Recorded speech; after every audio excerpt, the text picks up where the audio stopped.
ይህችን ቅጽበት ኑር።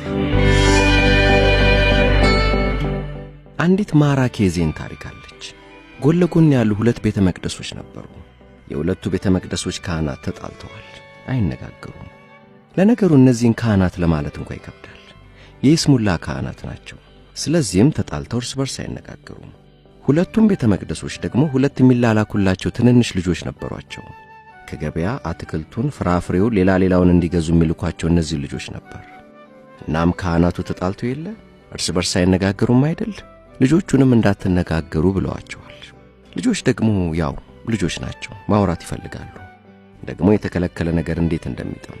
ስለዚህም አንድ ቀን አንደኛው ልጅ ሌላኛውን ልጅ እንዲህ ሲል ጠየቀው፣ ወዴት ነው የምትሄደው? ንፋሱ ወደ ወሰደኝ ቦታ አለ ሁለተኛው ልጅ። እንግዲህ ይሄ ሁለተኛው ልጅ ቤተ መቅደስ ውስጥ መንፈሳዊ ክርክር ሲደረግ የሰማትን መመለሱ ነው። ስነ መለኮት ሲሰማ ስለሚውል በልጅነቱ ፈላስፋ ሆኗል። የመጀመሪያው ልጅ የሚመልሰው ጠፋው። ምን ይበል? ዝም አለ። ያልጠበቀው መልስ ነበራ። ተናደደ። እናም ደግሞ ተጸጸተ።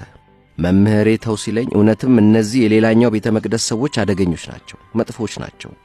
እኔ ወዴት ነው የምትሄደው ብዬ ቀላል ጥያቄ ብጠይቀው እሱ የተራቀቀ ፍልስፍና ይመልስልኛል። ልጁ ወደ ቤተ መቅደሱ ተመልሶ ትእዛዞትን አፍርሻ አጥፍቻለሁ መምህሮ ያለ። እናም የሆነውን ነገራቸው። ይሄማ አይሆንም አለ መምህሩ በንዴት።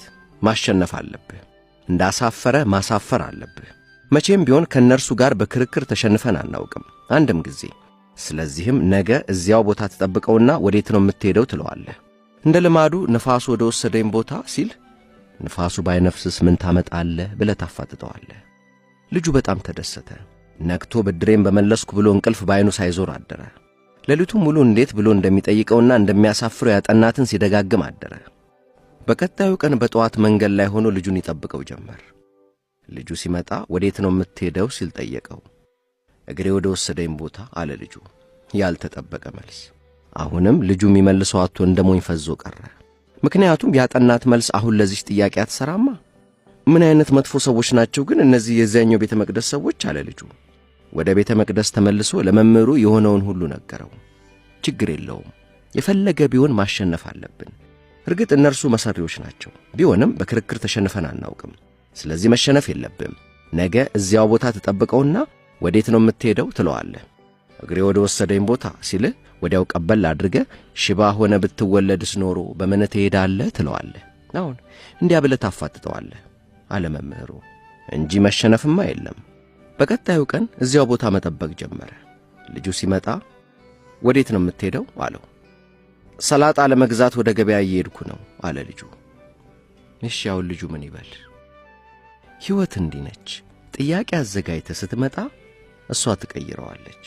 ሰላጣ ልገዛ ወደ ገበያ እየሄድኩ ነው ትልሃለች። የተዘጋጀ መልስ ለሕይወት አይረዳህም።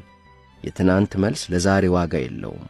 እያንዳንዱን ቅጽበት በጥልቀት እያየ ለየቅጽበቱ ምላሽ ካልሰጠ ከሕይወት ጋር ትተጣጣላችሁ። ቅጽበት በቅጽበት ኑር። የትናንት መረጃና ዕውቀት የዛሬን ሁነት እንዳታይ እንዳይከለክል ተጠንቀቅ።